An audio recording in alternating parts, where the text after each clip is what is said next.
Buenos días o buenas noches, según corresponda. Yo soy Juan Pablo Rodríguez, profesor de Derecho Mercantil en la Universidad Carlos III de Madrid y os doy la bienvenida al podcast sobre Derecho Marítimo. Este podcast pretende ser una ayuda para todos aquellos que quieren aprender y profundizar en las instituciones jurídicas más importantes del derecho de la navegación marítima.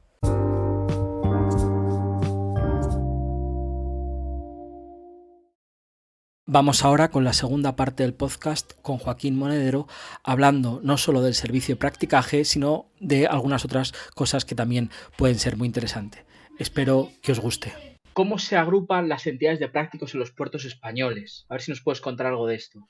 Pues los prácticos, una vez que tienen la habilitación y nombramiento y aprueban el examen correspondiente en el puerto donde han concursado, se encuentran con que hay una sociedad limitada profesional. ¿Por qué es limitada profesional? Porque los prácticos tienen su colegio, cumplen el requisito de colegiación, son titulados superiores y al mismo tiempo son socios de esa sociedad, pero asalariados por cuenta ajena. Esa sociedad licita la licencia que saca a concurso para esa entidad la propia autoridad portuaria. La autoridad portuaria, no hay que olvidar que es la prestadora del servicio, bien en gestión directa o bien en gestión indirecta. ¿Qué quiere decir que es la que presta el servicio? Sí, si por ejemplo, en un determinado puerto, por no ser rentable, tiene que haber servicio de practicaje, porque así lo determina por razones de seguridad marítima la Dirección General de la Marina Mercante, no la autoridad portuaria. La autoridad portuaria dictará a través del pliego de prescripciones particulares pues las condiciones de calidad del servicio, el número de prácticos, el número de maniobras simultáneas, etcétera, etcétera. Pero la Dirección General es la que tiene, mediante informe vinculante, resuelve todas las cuestiones de seguridad marítima. Entre ellas, sí, por razones de seguridad marítima, sí ha habido muchos accidentes. Estoy pensando en el puerto de los Cristianos. El servicio de practicaje se instaura, se obliga a que aparezca en el 2008. ¿Por qué? Porque había habido una serie de accidentes y dice, no, aquí tiene que haber prácticos. Sí o sí, servicio de practicaje. En el puerto de Denia ocurrió exactamente igual anteriormente. Y ese servicio puede ser que sea deficitario, porque también hay que decir que los capitanes de los buques que tienen línea regular, si cumplen unas determinadas condiciones de número de maniobras, un examen teórico sobre el puerto y sobre el atraque donde van a ir, hacen una maniobra de entrada-salida con capitanía de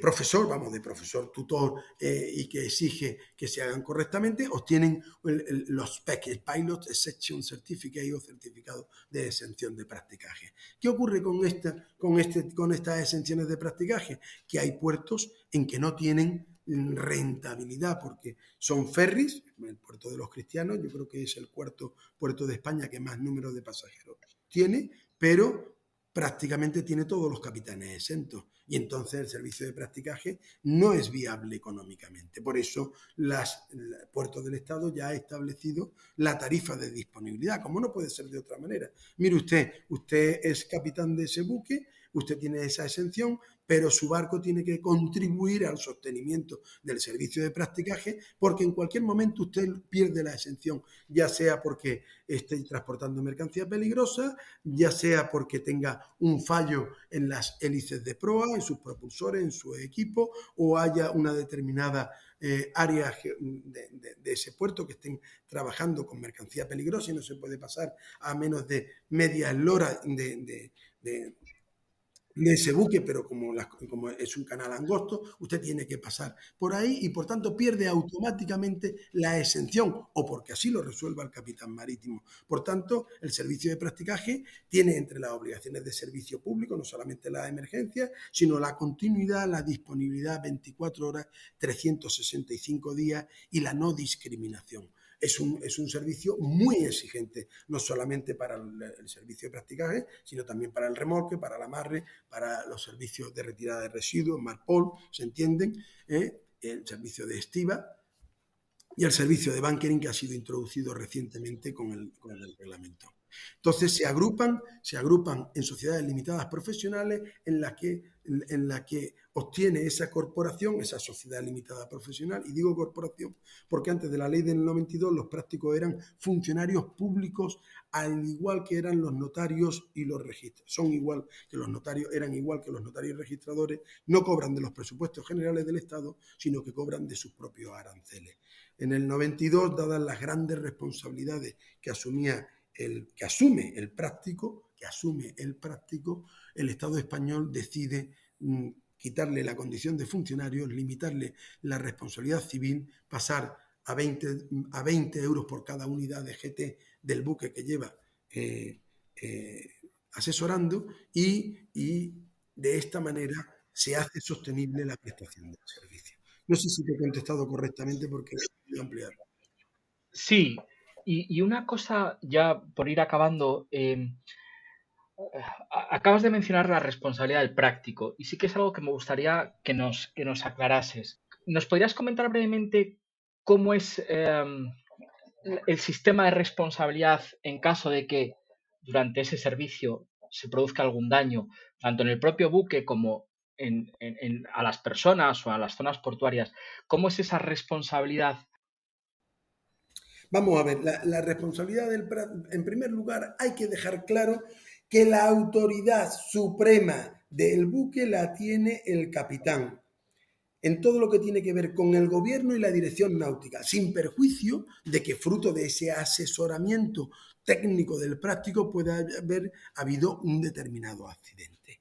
Entonces, ¿cómo se comulga esto? Pues un poco como ocurre con los abordajes, puede haber una responsabilidad compartida en un 70-30, en un 60-40, en un 100%. Hoy día es muy fácil ver las actuaciones que ha hecho uno y otro. ¿Quién ha asumido la dirección técnica de la maniobra? Si el práctico o el capitán. ¿Por qué? Tenemos el VDR, tenemos las comunicaciones, tenemos un conocimiento exacto de lo que hace cada uno. Yo cuando explico esto en la escuela de náutica lo tengo muy claro. Si el barco toma remolcadores, esa dirección náutica de la maniobra con los remolcadores la está asumiendo el práctico con los remolcadores, con los patrones de los remolcadores. ¿Por qué? Porque entre práctico, entre servicio de practicaje y servicio de remolque hay una coordinación absoluta,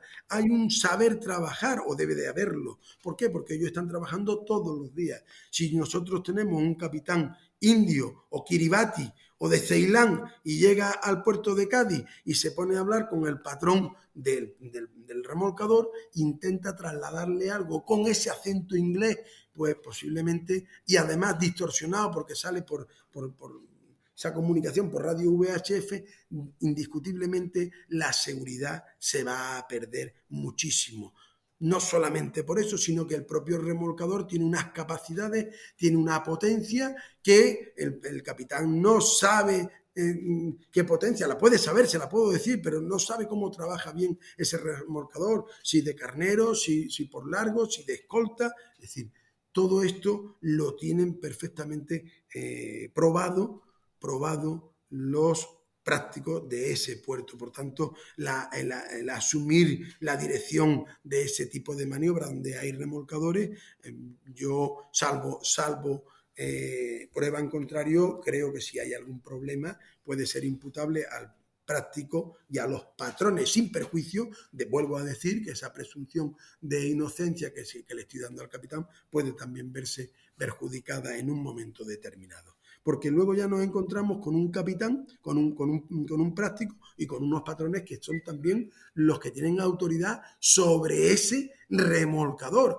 Y a lo mejor ese remolcador se tiene que meter en unos finos donde el capitán no está, donde el práctico no está viendo y dice, yo ahí no puedo trabajar bien. Y todo esto tiene que estar en una compenetración absoluta, hablar poco y con una o dos palabras entendernos perfectamente. De decir simplemente al remolcador, proa o certosa o fulano, poca, aguanta, empuja, ya con esas palabras le está dando unas instrucciones claras para que la maniobra sea perfecta y no tenga ningún daño contra el muelle, ni contra las defensas del muelle, ni con el buque, ni tire ninguna grúa que esté próxima, etcétera, etcétera. Luego podemos encontrarnos otro tipo de practicaje, donde ese capitán viene todos los días al puerto correspondiente y todavía no ha sacado la exención de practicaje, y a mí que no me diga ese capitán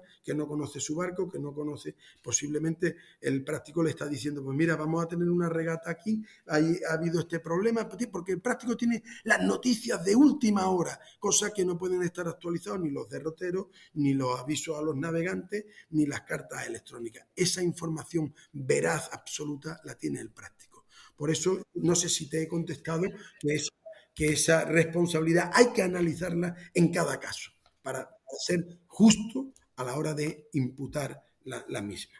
¿De acuerdo? Y Joaquín, ya una última pregunta muy breve, solo por saber tu opinión. Se está empezando a hablar, bueno, yo le dediqué algún capítulo en el podcast y alguna cosa que he escrito sobre los buques autónomos. Y te quería preguntar, muy brevemente, ¿cuál es tu opinión en el futuro? Y luego, ¿cómo será el papel del práctico si el buque autónomo, porque para mí será un papel fundamental, quizás el papel que va a salir más perjudicado a lo mejor es el del capitán, pero el del práctico seguirá siendo fundamental porque yo creo que la autonomía de los buques, donde va a estar todavía necesitada de más ayuda, va a ser en los momentos de entrada y salida de puerto, que es evidentemente donde actúa el práctico. Entonces, mi pregunta es, ¿cómo ves esto de los buques autónomos y el papel del práctico si en los años que vienen los buques autónomos empiezan a navegar? Pues mira, lo primero que al oyente hay que aleccionarlo o hay que ilustrarlo, que los buques autónomos no son autónomos en sí, es decir, que le metes el cartucho informático correspondiente al programa, vaya usted de Cádiz a Nueva York.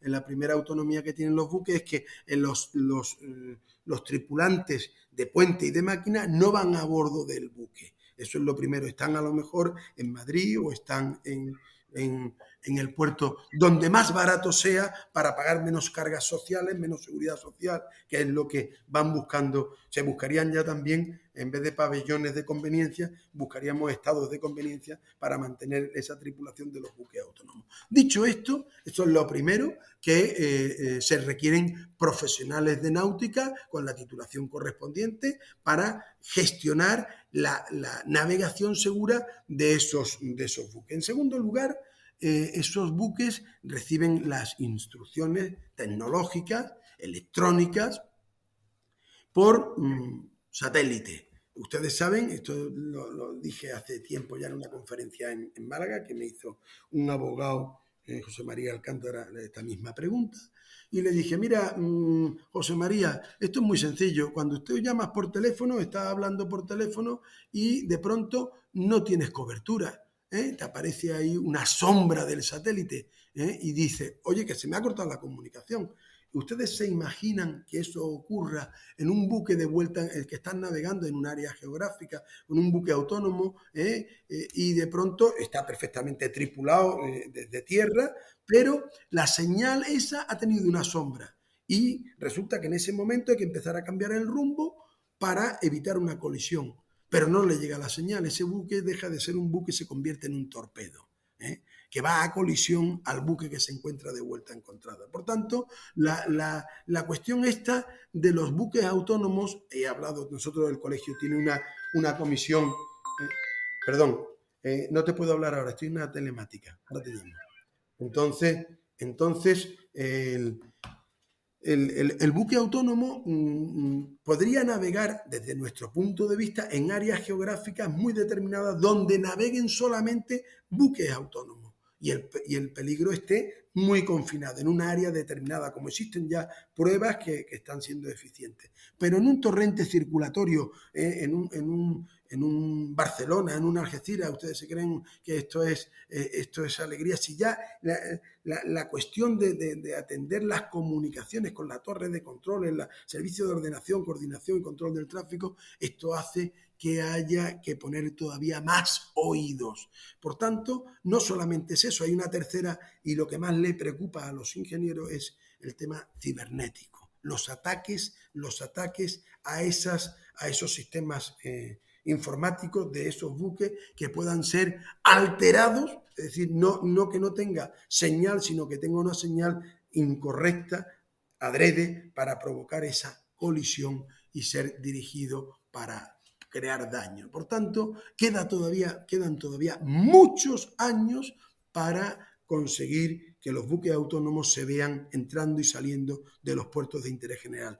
Esto no quiere decir que haya, vuelvo a repetir, que haya áreas geográficas en que se hagan pruebas experimentales y que lo mismo que ocurre en el aeropuerto de Barajas, hay un trenecito que no lleva maquinista, pero navega por una vía y tiene un sensor y si ve un obstáculo se para inmediatamente. Pero esto en la mar es muy complicado. La mar es el medio más agresivo para la electrónica, para la informática, un medio salino, un medio húmedo, un medio que está sometido además a trepidaciones, a balances, a pantocazos, a golpes de mar, complejo. Pero además el barco no solamente es navegar, el barco hay que mantenerlo y los barcos se mantienen navegando. Las tripulaciones de puente, de cubierta, se dedican a mantener los barcos y las tripulaciones de máquinas se dedican a mantener los barcos. Si nosotros tenemos que hacer ese mantenimiento en puerto, pues posiblemente se encarecerían y producirían demoras y pérdidas de tiempo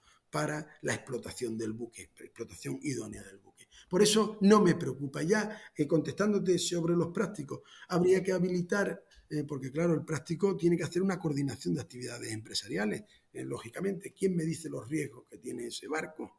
¿Quién me dice si esa escala está debidamente puesta? Si no ha tenido alguna rotura de un golpe de mar o se ha perdido o no está debidamente trincada. Miren ustedes, los jueguecitos estos de los buques autónomos me parecen fantásticos, pero la persona todavía, al día de hoy, se ha suplido bastante por la automatización, pero el subir a bordo de un buque y tener información directa, veraz, de cómo se encuentra la cubierta, si hay algún producto que esté resbaladizo, si hay algún obstáculo, si no funciona la iluminación, porque claro, llegar a un barco y decir, no, he encendido la iluminación de cubierta, oiga, pero aquí no hay luz. Usted creía que funcionaba, pero resulta que el piloto le dará a usted positivo, pero aquí no hay luz. Usted me está llevando a un sitio altamente peligroso en el cual no debe deambular ninguna persona ajena a ese centro de trabajo. Yo creo que todavía, por desgracia, yo no lo voy a ver, eso de los buques autónomos entrando en puertos de interés general dentro de ese torrente circulatorio. Perfecto, pues Joaquín, agradecerte enormemente que, como he dicho al principio, que te hayas pasado por el podcast y a ver si en el futuro volvemos a contactar y podemos grabar otro podcast sobre algún tema de los que dominas. Así que nada, muchísimas gracias, Joaquín. A vosotros y a disfrutarlo si os ha gustado. Un abrazo.